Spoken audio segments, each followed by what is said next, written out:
If she doesn't make it, the house is already in my name. It will be over soon. Quiet, so look good. Good. Very good. The room got quiet at the wrong moment. That's how Nurse Tasha Odom would remember it later. Not the machines. Not the voices. The quiet. The kind that only happens when people stop pretending. Room 7 of Harlow Medical Center had been loud since midnight. Dr. Simone Adeyemi had been on her feet for 19 hours by then. She was 33 years old, a high-risk delivery specialist who had seen more close calls than she could count. She did not panic.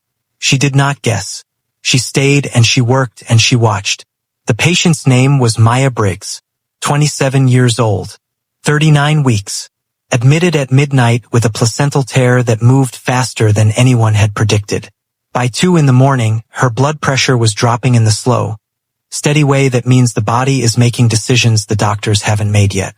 By 3:45, the room had the specific energy of people working at the edge of what they know how to do. At 3:47, Maya's heart stopped. Dr. Adeyemi called it.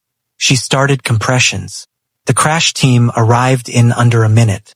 In the hallway outside room 7, 3 people waited. They had been there since 1 a.m, long enough that the night shift nurses had started paying attention. Not because they were loud, because of the way they were positioned, like people waiting for something they had already decided was going to happen. The man was Briggs, 31, broad shoulders, good jaw, the kind of man who walked into rooms expecting them to reorganize around him. He had a phone in his hand and checked it every few minutes. He had come in at 1:15, pressed his lips to Maya's forehead while she was still awake, squeezed her hand once, and then stepped out to make calls. Next to him stood a woman in a green satin top. Her name was Farah. She had been introduced to the nursing staff as Dex's cousin visiting from out of town, which Tasha Odom noted was inconsistent with the way Dex's hand drifted to the back of her waist when he thought the hallway was empty. On Dex's other side stood his mother, Renata Briggs, mid-60s, cashmere cardigan, gold earrings, the bearing of a woman who had never once in her life been told no and had constructed an entire personality around that fact. She had acknowledged Maya's admission to the hospital with the expression of someone whose dinner reservation had been canceled. Dr. Adeyemi had clocked all 3 of them at 1:30 when she stepped out to give an update. She'd given the update. She'd gone back inside. She had not forgotten what she saw. At 3:52, Dr. Adeyemi came through the door. Her face was the practiced neutral that takes years to build. The face that holds everything back until the words do it. Dex looked up from his phone. Is she? We lost her heartbeat at 3:47, Dr. Adeyemi said. We are working to bring her back. The situation is critical. Something moved across Dex's face that Tasha, watching from the nurse's station, would think about for weeks. It was not grief. It was something that wore grief's clothes but moved differently underneath. Something that was already doing math. Farah's hand found his arm. Renata said, What about the baby? We are doing everything we can for both of them, Dr. Adeyemi said, and went back through the door. 401. Tasha heard something she was not supposed to hear. She was charting 12 feet away. The hallway was quiet. Dex's voice was low, but not low enough. If she doesn't make it, he said, the house reverts to joint title. I had it redrawn in October. Renata's response was quieter. Tasha only caught the last 3 words. Finally, about time. Farah said nothing. She adjusted the strap of her bag and looked at the door to room 7 with an expression that Tasha would later describe as impatient. Tasha set her pen down. She looked at the door. She thought about Dr. Adeyemi on the other side of it, fighting for a woman whose husband was in the hallway talking about property transfers. She picked her pen back up. She watched. At 4:23, the monitor in room 7 stopped flatlining. It was not dramatic. It rarely is. It was a flutter, then a beat, then a rhythm that found itself the way a person finds their footing after a fall. Uncertain at first, then steadier, then real. Dr. Adeyemi, who had not stopped moving for 36 minutes, felt something loosen in her chest that she hadn't known was clenched. She stood at the bedside and looked at the monitor. Then she looked at Maya, 27 years old, dark hair on the pillow, oxygen mask, fragile vitals, alive. Then the secondary screen updated. Dr. Adeyemi looked at it for 30 seconds without speaking. Then she called Tasha in. Tasha looked at the screen, then at Dr. Adeyemi, then at the screen again. Does the family know? Tasha asked. No, Dr. Adeyemi said. Not yet. The way she said not yet carried a weight that neither of them commented on.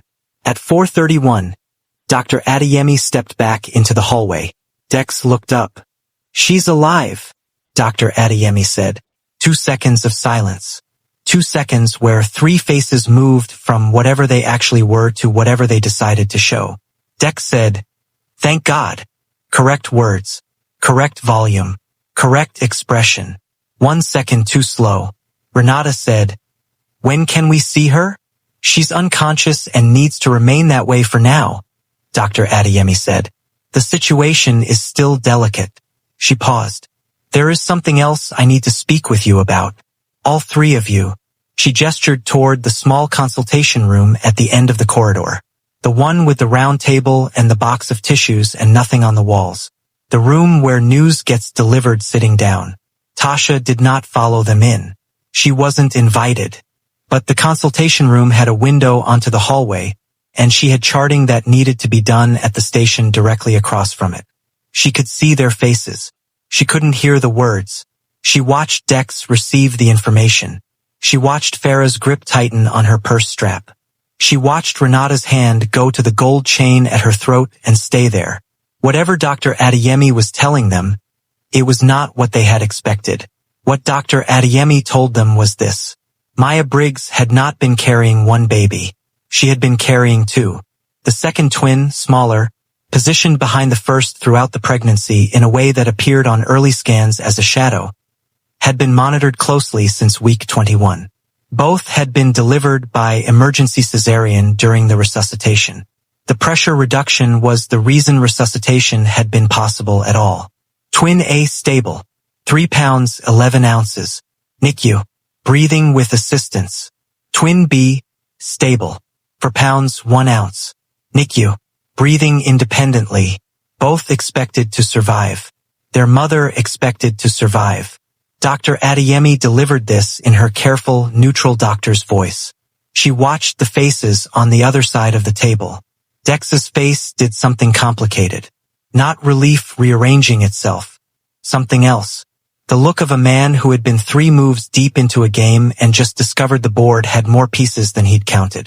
Renata went very still in a way that was different from the stillness of someone receiving good news. Farah looked at Dex. Dex did not look at Farah. Dr. Adeyemi let the silence run until it became its own kind of data. Then she said, "I want to be completely clear. Your wife is alive. Your children are alive. All 3 of them will need significant care in the coming weeks." She said your wife the way people say words they have chosen very deliberately. "I'll need the family's full support to be available." She said family the same way. Dex walked out of the consultation room first. Jaw set. Phone out before he reached the door. He looked at the screen, put it away, took it out again. Renata walked out second. Her hand went back to the gold chain. She touched it once like checking it was still there. Farah walked out last and didn't look at either of them. None of the 3 spoke. After a moment, Dex turned and walked toward the elevator. Not toward room 7. Toward the elevator. Tasha watched him go. Then she went to room 7 and stood in the doorway and looked at the woman in the bed. The mask, the monitor with its steady rhythm, 2 empty bassinets waiting beside the window, and thought about the way some things arranged themselves. Not cleanly, not without damage, but into something that holds. Maya Briggs regained full consciousness 41 hours later. In those first moments, she knew none of it. She didn't know she'd been unconscious for nearly 2 days. She didn't know her heart had stopped.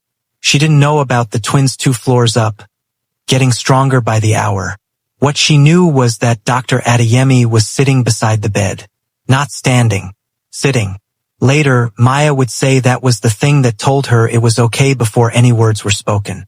Because doctors who sit are not delivering catastrophe. They are staying. There are some things I need to tell you, Dr. Adeyemi said. I'm going to tell you all of it, and I'm going to be right here while I do. The twins' names came later. Maya asked to see them before she named them. The NICU team arranged it with a wheelchair and more care than was strictly necessary, because Tasha had made certain requests on Maya's behalf that the team honored without asking for full explanations. The first time Maya held both of them, one in each arm in the soft NICU light. She didn't speak for a long time. She just looked at their faces, tiny and red and stubbornly, completely alive. They were both in there the whole time, she said finally. The whole time, Dr. Adeyemi confirmed. Maya looked at them. Nobody knew. I knew, Dr. Adeyemi said. I'd been watching both of them since week 21. Every appointment. Maya was quiet for a moment. What happened with Dex? She asked it the way people ask questions whose answers they've already half assembled. Dr. Adeyemi was careful.